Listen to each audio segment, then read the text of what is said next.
Assalamualaikum warahmatullahi wabarakatuh. Hi everyone, let me introduce myself. I'm Yuriza Maulidina.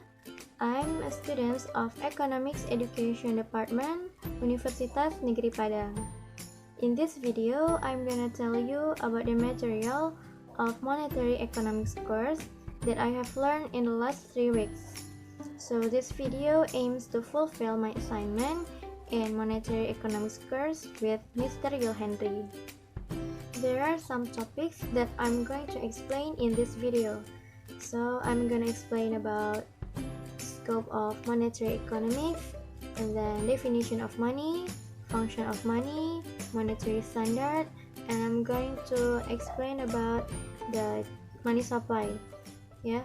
Classical demand for money, and then demand for money according to Keynes, Marshall, Irving Fisher, Ricardo, and etc. Now, let's get started to the first topic. First, I'm going to explain about the scope of monetary economy. So, what is monetary economics?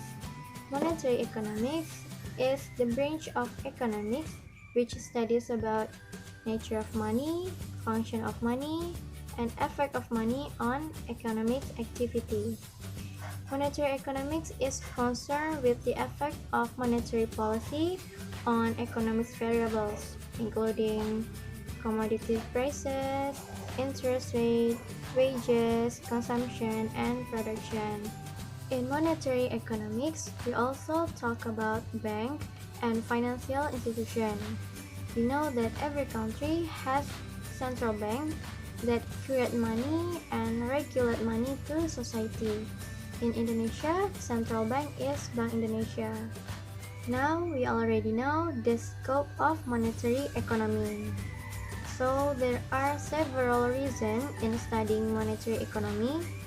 We can understand about the mechanism of money creation, and then interest rate, exchange rate, money market, and also the monetary system and policies. Next, I will continue to the next topic. I'm going to explain about the definition of money. So, money is defined as something that accepted by the community as a tool to exchange or trade.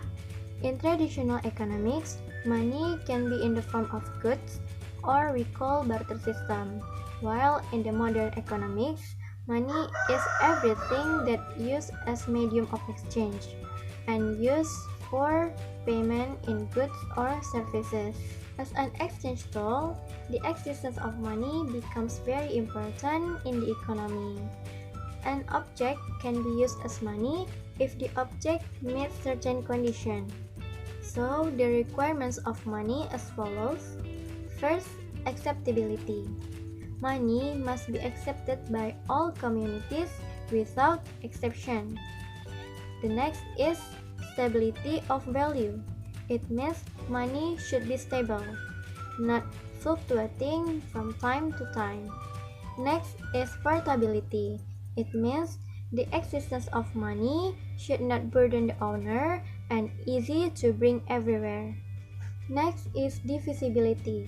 It means money can be divided without reducing the values. And then durability. It means money have to durable and not easily damaged. And the last is uniformity. It means money must have the same quality. Okay, now I'm going to explain the next material about functions of money. There are 4 functions of money. First, medium of exchange. The second, measure of value. The third, the standard for deferred payments. And the last is the store value, or the store of wealth. The first is medium of exchange. In the barter exchange system, money in the form of goods requires double coincidence. But now, money generally accepted as the medium of exchange. Second, money is a measure of a value. As a measure of value, money is used to show the value of goods or services, and then money is to show the amount of wealth, and also money is used to calculate the size of the loan. And third, money as a measure or standard of deferred payments. And the last is money as a store of value. A store of value is money that retains its purchasing power or value in the future. Alright, now I'm going to explain about the types of money. There are some types of money. First, base money. Base money is coins, banknotes, or checks printed by the central bank. The second is full-bodied money or full money. The value of money is said to be full money if the value stated on the money is the same value as the material used.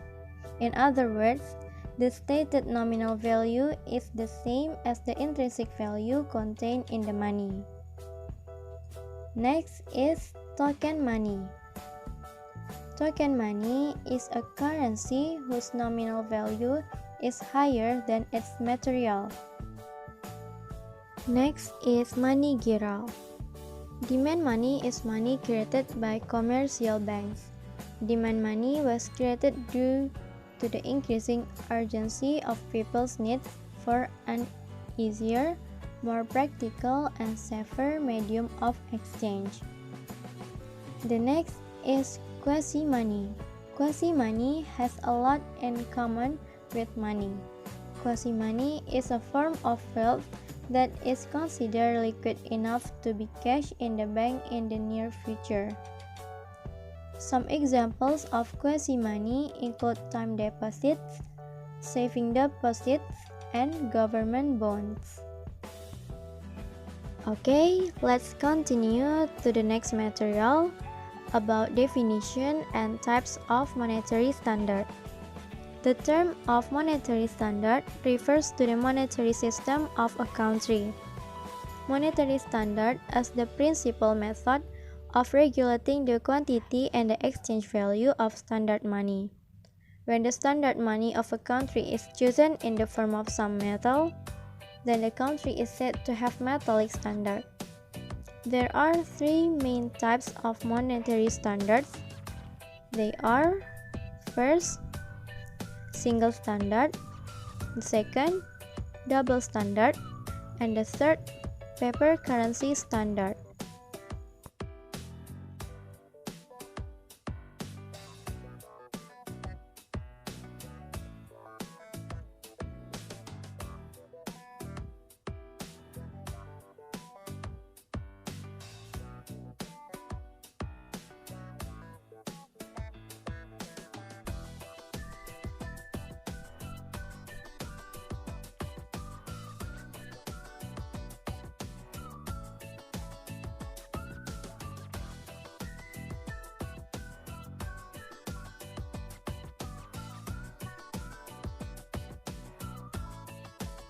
And the second is double standard or bimetallism. If two metals are adopted as standard money, and if a legal ratio is established between the value of the two metals, then the system known as bimetallism or double standard. In other words, under this system, gold and silver circulated as legal tender money, and there was a legally fixed ratio of exchange between them. Usually, two metals used under bimetallism are gold and silver. Bimetallism was adopted in France in 1803. Later on, it was adopted by other countries like Belgium, Switzerland, and Holland. And the last is paper currency standard or managed currency standard. Under the system, as the name indicates, the currency of the country will be in paper. Paper money consists of banknotes and government notes. Generally, under this system, the currency system will be managed by the central bank of the country. Hence, the system sometimes is referred to as managed paper currency standard. Almost all countries in the world have managed currency standard. Okay, Now I will continue the material about money supply. First, I'm going to explain about the classical demand for money. The classical economists did not explicitly formulate demand for money theory, but their views are inherent in the quantity theory of money. They emphasize the transaction demand for money in terms of the velocity of circulation of money. This is because money acts as a medium of exchange and facilitates the exchange of goods and services. So, according to the classical economic view, money functions only as a medium of exchange. Therefore, the amount of money demand is proportional to the level of output or income. If the level of output increases, the quantity of money demand will increase. Changes in the money supply will result in an equally large change in prices. For example, if the money supply increases by 5%, the price level will also increase by 5%. Conversely, if the money supply decreases by 5%, the price level will also decrease by 5%. Classical theory says that money is accepted by society because everyone knows that money can be exchanged for goods and services. In other words, not because of its intrinsic value, but because money has the quality of means of payment in society.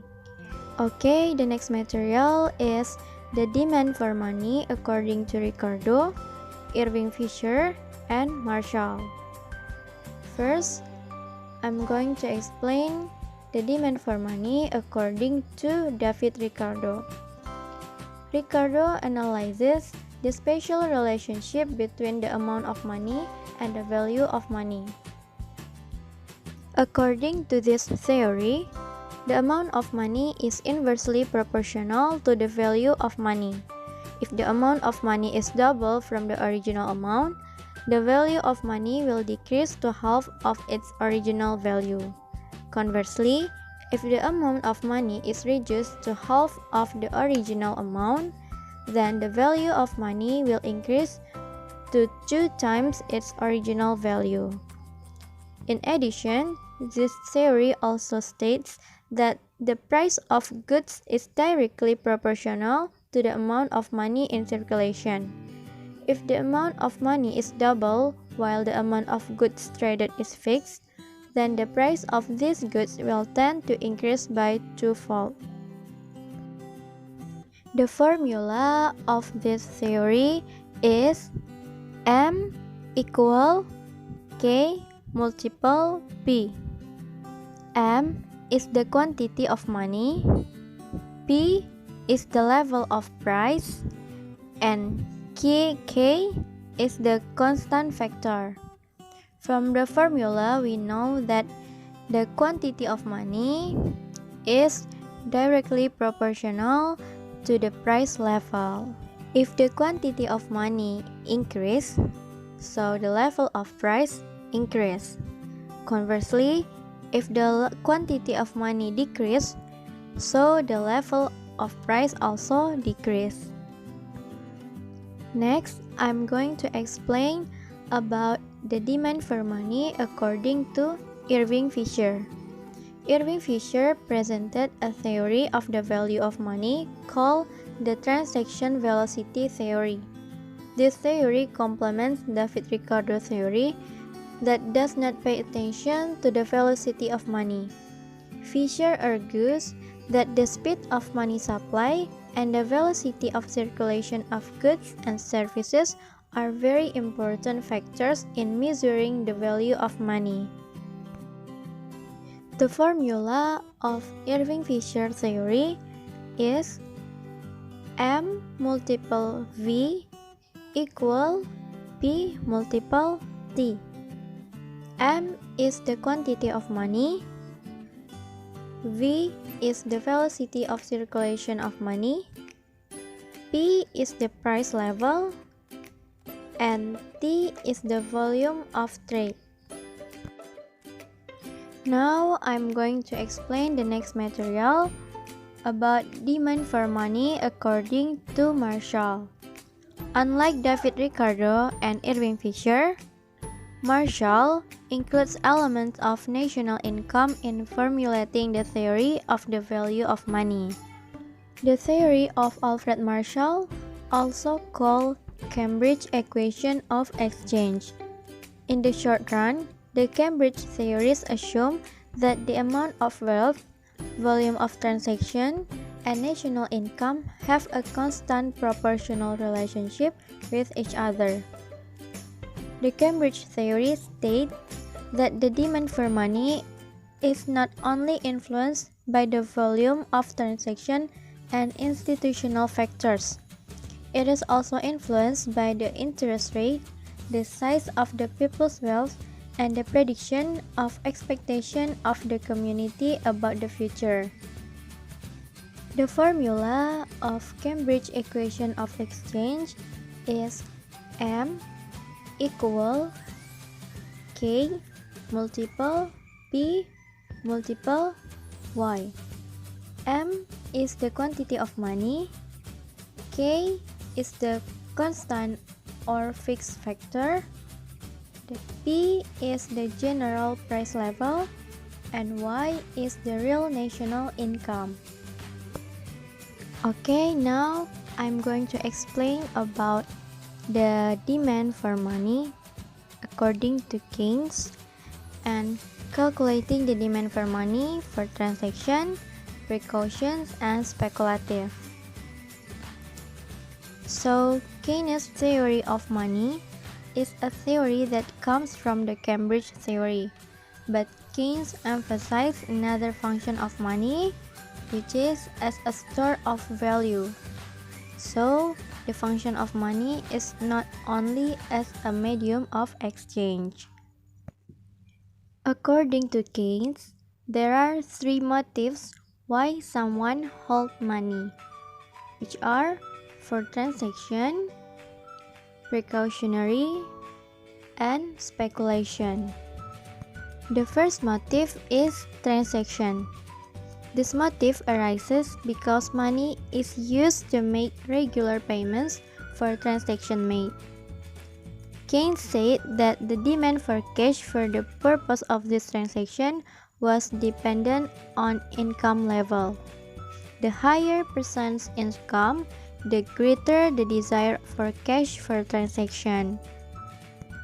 The formula of this motive is MT equal K multiple Y, where the MT is transaction requirements, K is for the constant proportion, and Y is the level of national income. The next motive why someone holds money is precautionary motive. Demand for money by the community also aims for precautionary future needs, for example, unwanted events such as illness, accidents, floods, and fires. The amount of money demand for precaution is determined by the level of income as well. The greater the level of income, the precautionary demand for money is getting bigger. The formula of precautionary motive is M1 equal MT plus MP equal FY. M1 is the money demand for transaction motive and just in case. MT is money demand with transaction motive. MP is money demand with precautionary motive, and Fy is income function. And the last motive why someone holds money is speculative motive. Speculation means taking action on the basis of a forecast of changes in the value of assets in the future. In addition to holding money for transaction and precaution, people use the money for speculative activities, which is stored or used to buy securities such as government bonds, stocks, or other instruments. Factors that influence the amount of demand for money with this motive are the amount of interest rate, securities dividends, or capital gains. If a speculator predicts that the price of a house, the value of shares, or the price of gold will increase in the future, they will buy a house, stock, or gold instead of saving money. The formula of this motive is K equal I multiple P, where the K is the yield per year received, I is interest rates, and P for the market price of the bond. Okay, now I'm going to explain the next material about modern quantity theory. This theory was popularized and developed by Milton Friedman. According to Friedman, other ways are saving money in the form of financial assets, such as bonds, deposits, and stocks, and saving in the form of fixed assets and human wealth. Friedman said that the demand for money is in line with and synonymous with the demand for durable commodities. Friedman's money demand theory assumes that people want to hold money because money is a form of asset that provides benefit because it is already available source of purchasing power. Friedman argues that wealth is nothing but the present value of the income streams expected from the asset held. And Friedman's concept of wealth is an innovation in economic theory of capital, and at the same time, a bridge between ordinary demand theory and capital theory.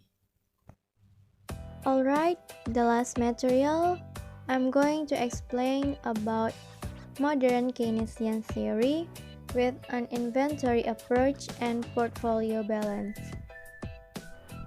In inventory approach, demand for money is like the demand for inventory, which is used at any time to meet various needs that arises at any time. But to manage it requires cost. It requires an optimum amount of inventory. And in portfolio balance explains the speculative motive for money demand. This approach corrects Keynes' simplistic and unrealistic assumption. Portfolio theory is based on the behavior of investors who normally want to get high returns with low risk. Okay, that's all the video. Thank you for watching. Assalamualaikum warahmatullahi wabarakatuh.